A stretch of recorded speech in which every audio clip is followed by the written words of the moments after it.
আসসালামু আলাইকুম। কি অবস্থা সবার? দেখতে পাচ্ছেন একটি বিশাল বড় আশিনা আমের বাগানে আজকে চলে আসলাম। তো বাগানের মধ্যে এত পরিমাণ আম ধরে আছে যে আপনারা দেখলেই রীতিমতো অবাক হয়ে যাবেন। দেখেন কত সুন্দর সুন্দর গাছে আম ধরে আছে।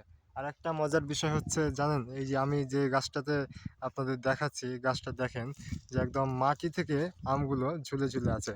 মানে এত পরিমাণ ফলন। আর অন্যান্য আমের চাইতে দেখেন এই আমটা আপনার বেশ বড় সাইজ। মানে প্রচুর ধরে আছে, দেখেন একদম লাউয়ের মতো করে বেড়ার উপরে কত সুন্দরভাবে ঝুলে আছে। আপনাদের অনেকগুলোই মূলত বাগান দেখিয়েছিলাম, কিন্তু এত পরিমাণ যে আমের ফলন হবে এবং আমের সাইজ বলেন, আমের কালার বলেন, এত সুন্দর, এই বাগানটা না দেখলে আপনি তা বুঝতে পারবেন না। দেখেন কত সুন্দরভাবে একদম পরিষ্কার, এক কথায় পাউডার লাগাম। আর এই আমগুলার আপনার বাজারে কিন্তু প্রচুর দাম পাওয়া যায়। মানে আমের যে একটা কালার দেখতে পাচ্ছেন, খুবই সুন্দর একটা কালার এই আমের। এমন কোনো জায়গা নাই দেখেন যে আম ধরে নাই। খুবই সুন্দর লাগছে দেখে।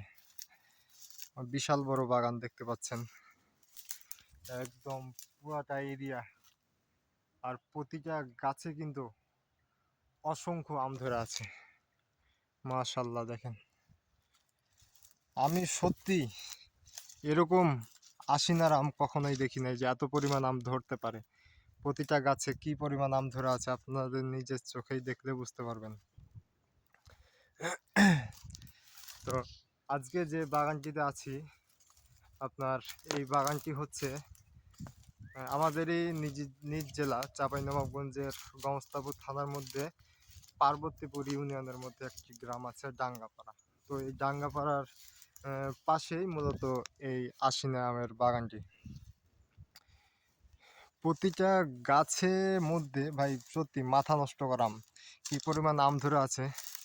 আর আমের কালারগুলো দেখেন, একবারে একশো একশো কালার, খুবই সুন্দর কালার হয়েছে মাশাল্লাহ।